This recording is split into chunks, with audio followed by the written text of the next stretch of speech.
Terrorism एक ऐसा शब्द है जिसको सुनने के बाद या इस टॉपिक के रिलेटेड कोई वीडियो या वेब सीरीज देखने के बाद एक आम इंसान की दिल की धड़कन पहले से 100 गुना तेज हो सकती है और इसकी रोमांचक अभिज्ञता या कहानी के दौरान उसकी रौनतें भी खड़ी हो सकती है। इस टेररिज्म नाम की खतरनाक चीज़ से हमें सुरक्षित और महफूज रखने के लिए हमारी इंडियन आर्मी अर्थात इंडियन सेना जवान के ऊपर प्यार और भी ज़्यादा बढ़ जाती है। ऐसा ही किस्सा दिखाई गई है आज की इस वेब सीरीज में, जिसमें टेररिज्म नाम की खतरनाक चीज़ से इंडिया को सुरक्षित और महफूज रखने के लिए इंडियन आर्मी के पीछे काम करने वाली मास्टरमाइंड की देश के लिए प्यार और बलिदान सामने ला गई है। Hello friends, welcome to my channel trending Guruji. मैं हूं Atanu. Welcome to the review and story explain part of special ops season 1। Special ops का डायरेक्टर खुद नीरज पांडे है, जो पहले भी हमें बॉलीवुड में बहुत सारी अच्छी फिल्म उपहार दे चुकी है। सीजन का हर एक एपिसोड 35 to 40 मिनट्स लंबा है। अगर आप इस सीजन को एक समय एक ही वक्त पर निपटाना चाहते हैं तो आपको लगभग 5 से 5.5 घंटों की कुर्बानी देनी पड़ेगी। हर एक एपिसोड के पीछे एक सस्पेंस छुपा है जो आपको अगली एपिसोड देखने के लिए मजबूर और बेचैन कर देती है। कहानी की शुरुआत होती है 2001 की पार्लियामेंट अटैक से। इस अटैक के दौरान 5 टेररिस्ट पार्लियामेंट के अंदर घुस आए थे, लेकिन इंडियन आर्मी ने इस 5 टेररिस्ट को मार गिराया था एंड इस मिशन को फेल किया था। इस घटना ने पूरी इंडियन इंटेलिजेंस डिपार्टमेंट को हिला के रख दिया था। सारी इंटेलिजेंस डिपार्टमेंट जैसे कि आईबी, रॉ अपने अपने थ्योरीज दिए कितने टेररिस्ट इस मिशन में इन्वॉल्व थे और कितने मारे गए और इस मिशन में किस लीडर का हाथ था। लेकिन इन सबों में से हिम्मत सिंह की थ्योरी सबसे अलग थी। उनका मानना था कि इस मिशन में 5 नहीं बल्कि 6 टेररिस्ट इन्वॉल्व है और 6 टेररिस्ट का नाम है इकलाक खान, जो अभी भी जिंदा है।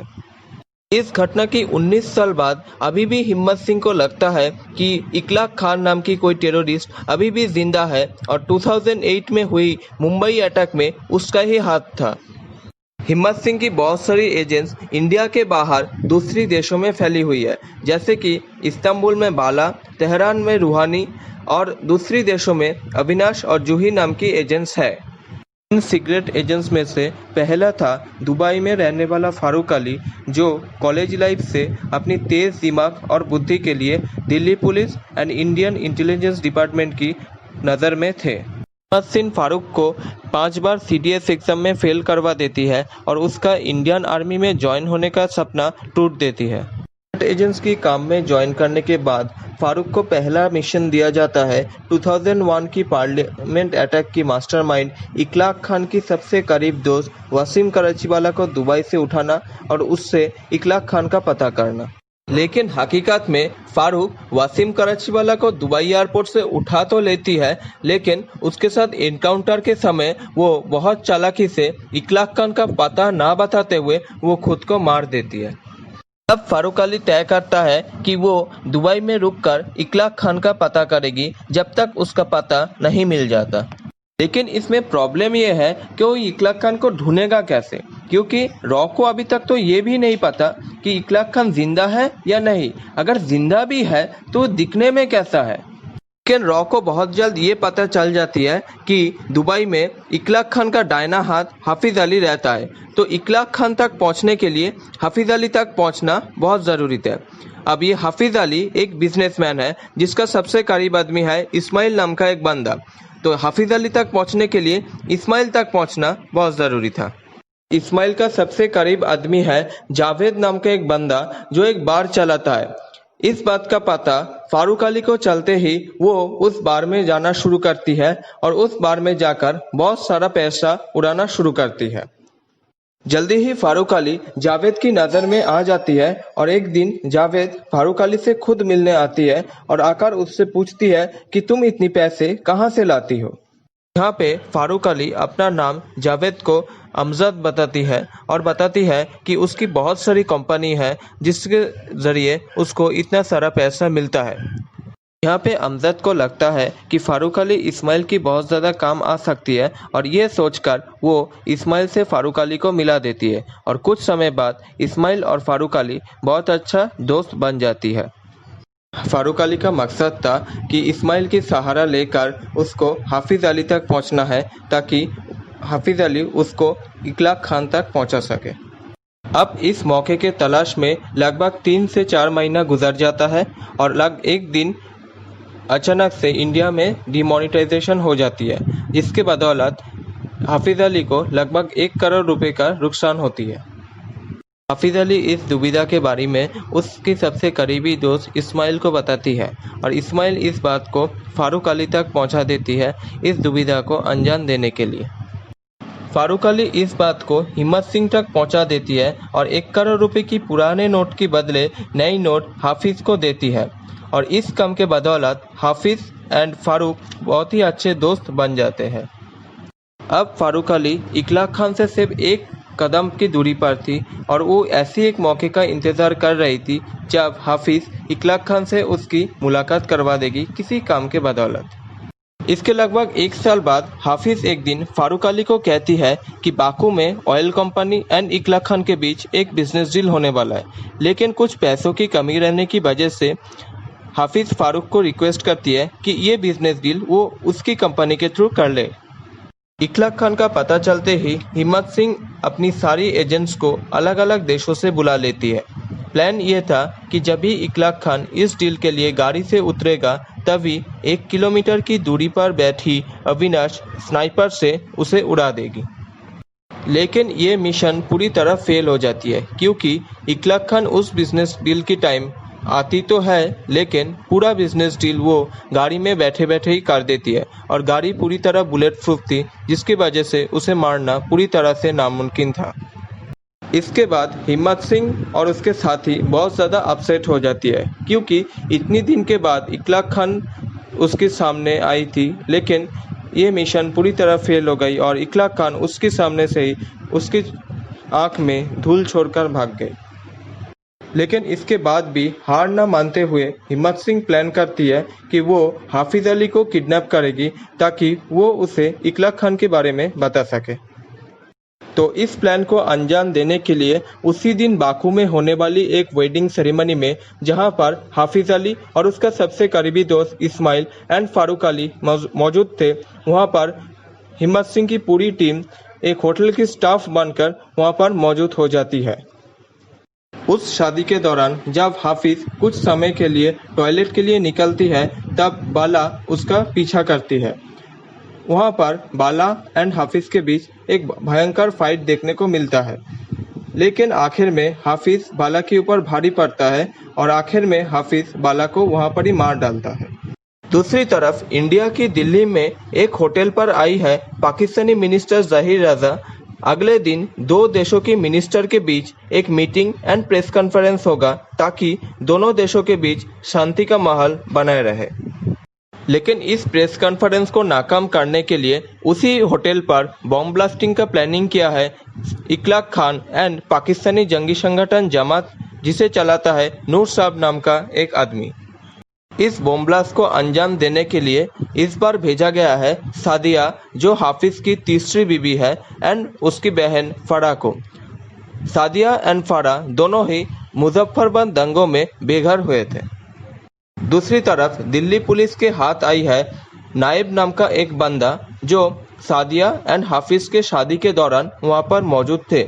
उसके साथ इनकाउंटर के समय पे वो हिम्मत सिंह को बताती है कि जब शादी के दौरान काजी हाफिज़ का नाम ले रहे थे तब हाफिज़ नहीं बल्कि वो नाम इकलाक खान ले गई थी। इस बात को सुनने के बाद हिम्मत सिंह की होश पूरी तरह से उड़ जाती है क्योंकि पिछले कुछ वर्षों से वो जिसे पागलों की तरह ढूंढ रहा था वो उसकी आंखों के सामने ही था, अर्थात हाफिज़ ही इकलाक खान है।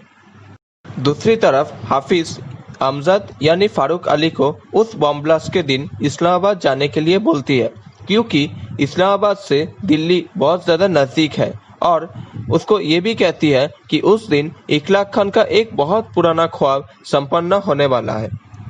हाफिज की बात करने की तरीके से फारूक को पता चल जाता है कि हाफिज ही इकलाक खान है। तब वो उसकी एजेंट्स टैक्सी को फ़ोन कर बोलती है कि इस्माइल को मारकर अभी अभी छुप जाने के लिए, क्योंकि हाफिज की जासूस कभी भी उसे ढूंढने आ सकता है। अब इसके बाद हिम्मत एंड उसकी टीम प्लान करती है कि जब अगले दिन फारूक एंड हाफिज इस्लामाबाद के लिए निकलेगा तब अविनाश उसकी कार को शूट करेगी एंड जब इकलाक खान यानी हाफिज उस कार से जख्मी होकर बाहर निकलेगा तब उसको अरेस्ट कर लेगी। दूसरे दिन सुबह जब फारूक एंड हाफिज दोनों इस्लामाबाद के लिए रवाना हो चुके हैं तब गाड़ी में बैठे बैठे वो दोनों एक दूसरे से बातें कर रहे होते। तभी हाफिज को उसकी इन्फॉर्मर का खबर आता है।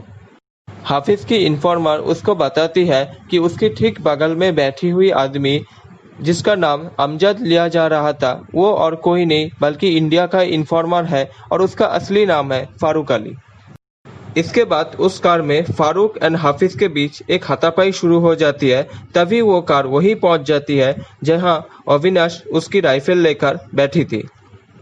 ठीक उसी समय अविनाश पहले हाफिज एंड फारूक की आगे जाने वाली कार को शूट कर देती है, जिस कार से टकराने के बाद हाफिज की कार पूरी तरह से पलट जाती है और हाफिज और फारूक दोनों ही बहुत ज़्यादा जख्मी हो जाती है।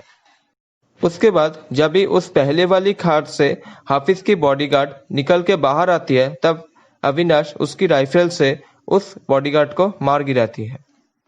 उसके बाद हाफिज एंड फारूक जख्मी होकर कार से बाहर आती है और उसी टाइम फारूक अपना गन हाफिज पर तान देती है।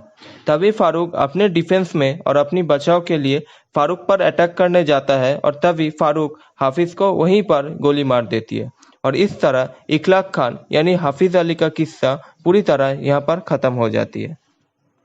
लेकिन अभी भी इंडिया में मुसीबत की कमी नहीं है, क्योंकि सादिया और फारा दोनों ही बॉम्ब के साथ उस होटल पर घुस गई है पाकिस्तानी एजेंट मंसूर के जरिए।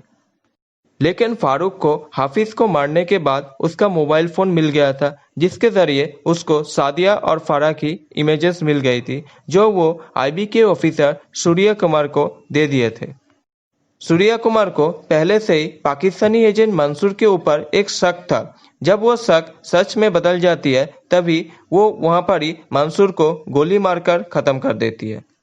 उसके बाद उस दोनों पिक्चर्स के जरिए वो उस मीटिंग से सादिया एंड फारा को ढूंढ निकालती है और उसे चेक करने के बाद बताती है कि ये दोनों पूरी तरह से क्लीन है, अर्थात ये दोनों कोई भी सुसाइड बेस या बॉम्ब कैरी नहीं कर रही है। सादिया एंड फारा ने उस बॉम्ब को उस होटल की रूम पर ही छोड़ दिया था।